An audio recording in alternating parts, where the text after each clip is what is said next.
E aí, gente, como é que vocês estão? No vídeo de hoje, eu espero muito que vocês entendam que vocês são robôs. Antes de começar o vídeo, fazer aquele honesto jabá. Lembre-se que nós temos um Apoia-se e o nosso projeto realmente precisa da colaboração de todo mundo. Seja realmente através do Apoia-se, ou seja compartilhando nosso conteúdo na internet e disseminando um pouco da nossa mensagem, que é muito mais do que a gente tem para dizer, mas sim tudo aquilo que a gente tem para fazer. Então, aproveitando também a oportunidade para pedir que vocês sejam mais legais na internet e compartilhem conteúdo de qualidade, tipo o nosso. Não se esqueçam também que eu faço atendimento de tarô, então se é do interesse de vocês conhecer um pouco sobre o meu trabalho, sobre a minha leitura dos arcanos e a interpretação que eu faço das cartas, vocês podem entrar em contato comigo por esse e-mail, que também serve para conectar vocês ao nosso canal, tanto para mandar e-mails, quanto para fazer a encomenda de sigilo de servidores mágicos, e também para nos contactar e saber um pouquinho mais sobre o serviço de instruções mágicas que eu presto. Beleza? Todos os assuntos que vocês quiserem conversar com a gente, vocês podem entrar em contato por esse e-mail. Beleza? Agora, hoje eu estou trazendo vocês aqui para a gente conversar um pouco sobre os 8 circuitos de consciência. Foi desenvolvido pelo Dr. Timothy Leary, que é um cara que era um professor de Harvard, e ele era tanto psicólogo quanto neurocientista, e ele fez muitas pesquisas maneiras usando o LSD. Inclusive tem uma lenda muito legal sobre a morte dele e a utilização do LSD. O LSD não matou ele, só pra você saber, tá? Ele realmente já estava bem fudido, mas antes dele morrer, dizem que ele pediu uma boa dose de LSD para que ele tivesse uma morte mais salutar. Mas em tese, os 8 circuitos de consciência é um diagrama, como a gente tem a Cabala, né? Mas não exatamente da mesma forma que se utiliza, mas é um diagrama para que a gente entenda um pouco como a nossa mente ela é programada, né? A nossa mente ela é programada e a partir do momento em que a gente programa a nossa mente programa a nossa realidade. Existe um estudo dentro do livro do Ascensão de Prometeu que fala que o cérebro ele funciona de duas maneiras. Uma é a parte do pensador e a outra é a parte do demonstrador. Tudo aquilo que o pensador pensa, o demonstrador comprova. Então, basicamente, o que acontece quando a pessoa pensa que a água benta vai curar os rins dela, é que, na verdade, o pensador pensou que a água ia curar ela e o demonstrador automaticamente começou a organizar por dentro dela os órgãos e tudo mais para que funcionasse de uma maneira que os rins funcionassem de verdade. E é isso que acontece praticamente no efeito placebo. Quando a crença ela é internalizada, quando ela realmente é cunhada, aí você realmente consegue ter a função pré-existente do demonstrador na biologia do corpo. Ele compreende basicamente que o corpo ele é dividido em duas partes, né? É o hardware e o software, né? O hardware ele é o cérebro, ele é o corpo físico, né? E o software basicamente é a mente em si. Mas uma parte da mente também como pode ser considerada como hardware, que são as partes mais fixas da mente, são as partes mais ancestrais da nossa mente. E basicamente os 8 circuitos de consciência eles são cunhados, né, em nós, parte através da nossa geração, né, parte através da nossa criação enquanto ser humano e parte através de desenvolvimento pessoal, onde a gente busca realmente o desenvolvimento desses circuitos. Tecnicamente, todo ser humano tem os 4 primeiros circuitos de consciência e os outros 4 circuitos de consciência são desenvolvidos através de certos tipos de exercícios mentais e alguns físicos também. Os 4 primeiros circuitos de consciência consistem no primeiro, que é o de biossobrevivência, e o biossobrevivência, na verdade, ele fala a respeito sobre como as coisas nos influenciam e sobre a nossa sensação de prazer e segurança. Como o Phil Heine ele fala no Caostopia, abordando o primeiro circuito de consciência para trabalhos mágicos a respeito de dinheiro. Porque o dinheiro, ele, na nossa sociedade capitalista, ela está ligada diretamente à nossa segurança. Tecnicamente, a gente cresce com a crença de que não se vive, não se tem prazer e não se tem proteção sem o dinheiro. Sem o dinheiro, nos sentimos expostos. E a partir do momento que você tem o conhecimento de que a magia para o dinheiro está conectada a esse circuito de consciência, e preste atenção nisso, isso serve para você que está se perguntando como é que essa porra pode ser aplicada na magia.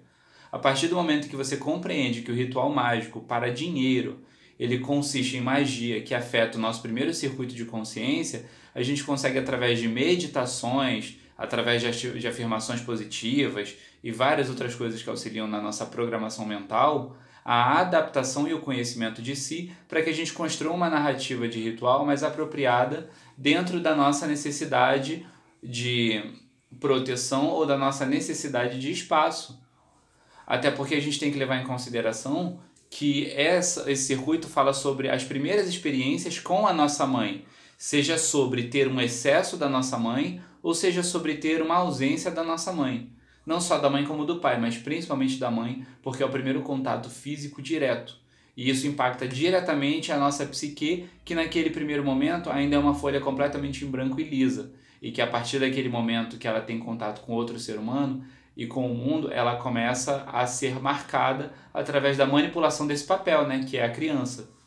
Ou, na verdade, a mente dessa criança. Mas antes da gente prosseguir, por exemplo, eu preciso atualizar vocês em alguns termos, por exemplo. A cunhagem, por exemplo. A cunhagem é um termo que é muito abordado dentro dos 8 circuitos de consciência, que dizem respeito aos impactos causados na nossa mente e que fazem com que diretamente a nossa mente seja marcada de uma forma em que ela não pode ser alterada facilmente, onde somente muitos exercícios podem cuidar dessa reprogramação. Na verdade, é a partir do desenvolvimento de outros circuitos de consciência que você consegue adaptar e cuidar dos 4 primeiros. Os 4 primeiros circuitos de consciência foram criados na gente a partir do nosso desenvolvimento enquanto ser humano, né, enquanto pessoa única, né, enquanto ser humano, enquanto eu. Outra parte desses 4 primeiros circuitos de consciência vem da nossa memória genética. Alguns vêm realmente da nossa memória genética, como o segundo circuito de consciência, se eu não me engano, que é o territorial emocional, que é a partir do momento em que a criança, por exemplo, ela começa a andar e a buscar o espaço dela dentro de uma hierarquia, né? Que tecnicamente é como se a gente somente aprendesse a andar para estar na altura dos outros mamíferos que fazem parte da nossa espécie. Isso realmente é uma característica diretamente dos mamíferos, né? A busca por uma hierarquia, né? A construção de uma hierarquia e a conquista de um espaço. E quando a gente fala espaço, é justamente territorial emocional, porque a gente fala justamente e objetivamente de conquistar o espaço geográfico e o espaço na vida das pessoas, o espaço em sociedade. A sociedade não é só espaço físico, ela também é espaço sentimental. Então a gente pode dizer, por exemplo, que no segundo circuito de consciência, a gente pode trabalhar com magias para liderança, magias para glamour, magias para que a gente se sinta mais exposto em sociedade, para que a gente tenha mais espaço. Magia para ser ouvido, por exemplo. Magia para ocupação de espaço territorial. Se, por exemplo, eu faço um ritual para conseguir fazer o tarô de rua em um espaço onde me parece um pouco hostil, eu posso utilizar tanto o primeiro circuito de consciência que fala sobre a minha segurança pessoal, quanto o segundo circuito de consciência que fala sobre a minha conquista territorial e a minha conquista naquele espaço enquanto pessoa, para conquistar o espaço geográfico e o espaço objetivo como ser humano. Tem o terceiro circuito de consciência, que é o semântico de vinculação de tempo. Esse é justamente o circuito vinculado à construção da cultura, ao entendimento de tudo que faz parte do nosso derredor como símbolo para manutenção de algo. Como símbolo manutensor? Existe manutensor? Foda-se. Como algo que mantém uma tradição, que mantém uma linha cronológica pessoal do grupo social ou até mesmo também do território, como do segundo circuito. Segundo. Nós temos também o quarto circuito de consciência, que é o circuito sociossexual moral. Ele é justamente o circuito que vai tratar dos tabus sexuais, é o que vai falar que não pode incesto, é o que vai falar que não pode necrofilia, é o que vai falar que não pode zoofilia, é o que fala que pode quando alguém diz que sim, é o que fala que não pode quando alguém diz que não, e é justamente também o circuito de, dependendo de como ele é cunhado a partir da nossa primeira sensação do orgasmo, não é ligado diretamente à primeira sensação do coito, tá? Não é enquanto sexo entre duas pessoas, mas sim enquanto toque sexual e orgasmo em si. E toda essa experiência que permeia isso galga os nossos passos em direção a esse circuito que fala sobre a interação com outras pessoas, sejam do mesmo sexo ou sejam de sexos diferentes. E isso também fala muito sobre o primeiro circuito de segurança. De segurança não, o primeiro circuito de consciência. E depois desses 4 circuitos de consciência, nós temos os outros 4 que são cunhados a partir de experiências que falam muito sobre a construção de uma sociedade pós-nós, porque nós somos o ápice da evolução humana no momento, ainda que muitas pessoas sejam imbecis o suficiente para parecer macacos. Não bonobos, outros macacos, mas bonobos não. Se todo mundo parecesse bonobo, a gente até que estava bem. Bonobo resolve tudo no sexo.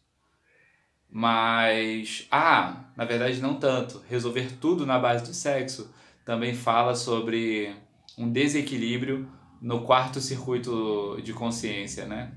Então tem que ter um equilíbrio. Mas bonobos ainda são melhores do que chimpanzés e do que gorilas.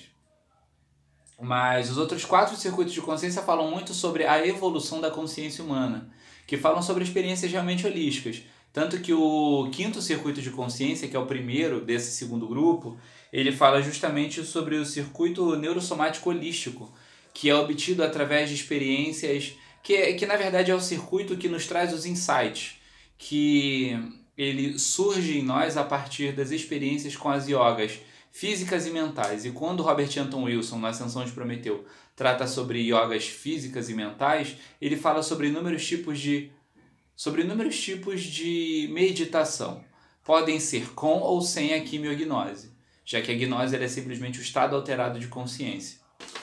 Nós temos também o 6º circuito de consciência, que é o neurogenético coletivo, que fala justamente sobre as experiências tanto do corpo individual em coletivo, quanto as experiências genéticas de um coletivo anterior a nós.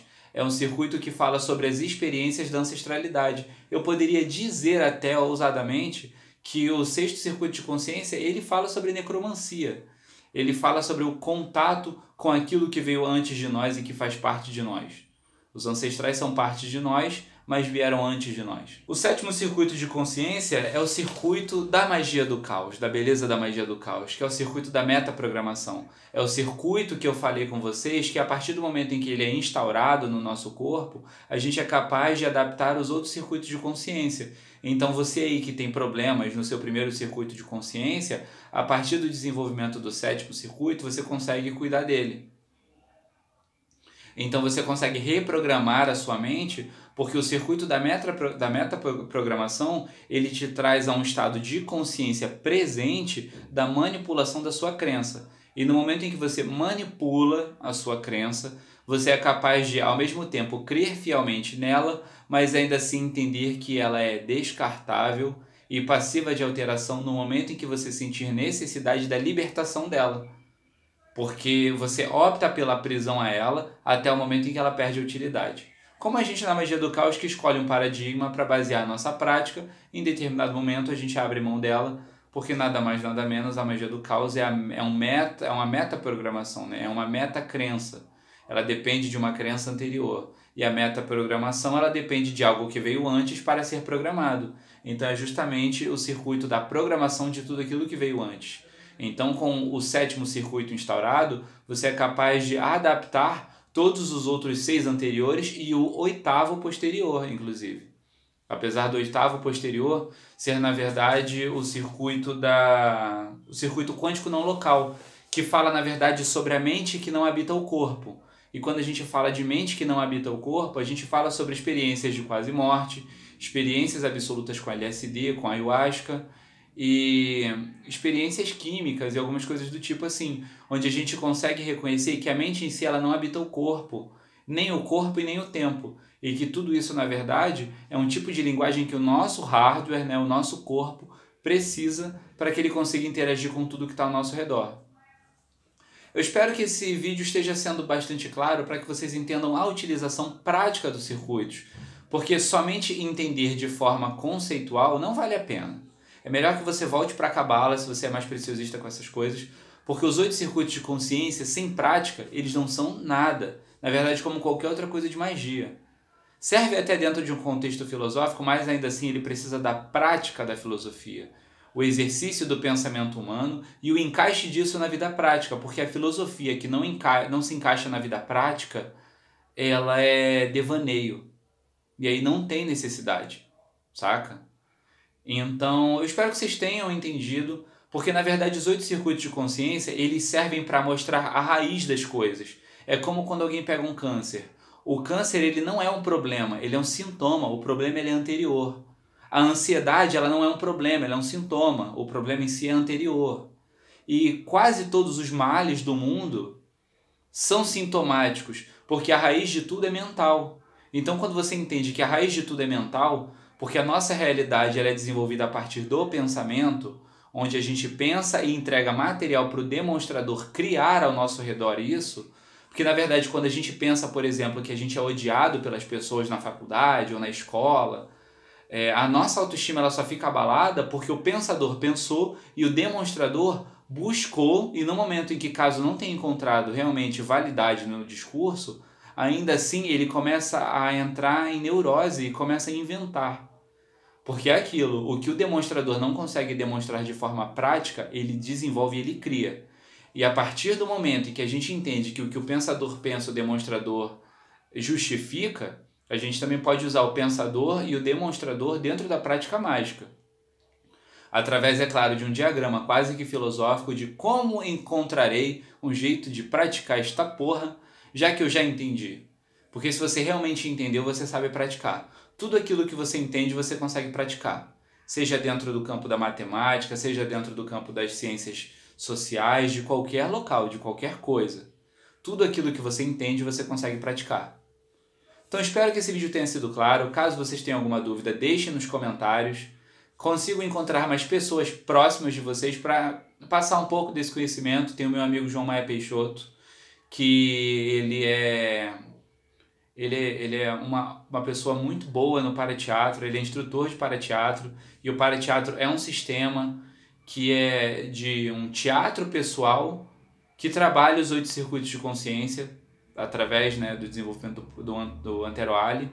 A gente tem o Robert Anton Wilson, a gente tem o Phil Heine, a gente tem o Donald Tyson, e todos os que estão vivos respondem e-mails, vocês só precisam mandar, tá? Lomilo Duquette, eu descobri que ele trabalha com 8 circuitos de consciência, e o Lomilo Duquette responde e-mail. Se vocês entrarem em e-mail com ele, ele vai responder vocês, beleza? Então fiquem à vontade com esse conteúdo, espero que tenha ajudado vocês. Qualquer dúvida posterior, ponham aqui nos comentários. Deixem também seus comentários sobre o que vocês acharam do vídeo. Interajam aqui embaixo, vamos fortalecer essa comunidade. Não se esqueçam mais uma vez dos nossos serviços. Atendimentos de tarô, desenvolvimento de sigilo de servidores mágicos, instruções mágicas. E, bem, por hoje é só. Eu sou Vitor Vieira, esse é o canal Caos de Sempre. E fiquem com Deus e cuidado com ele.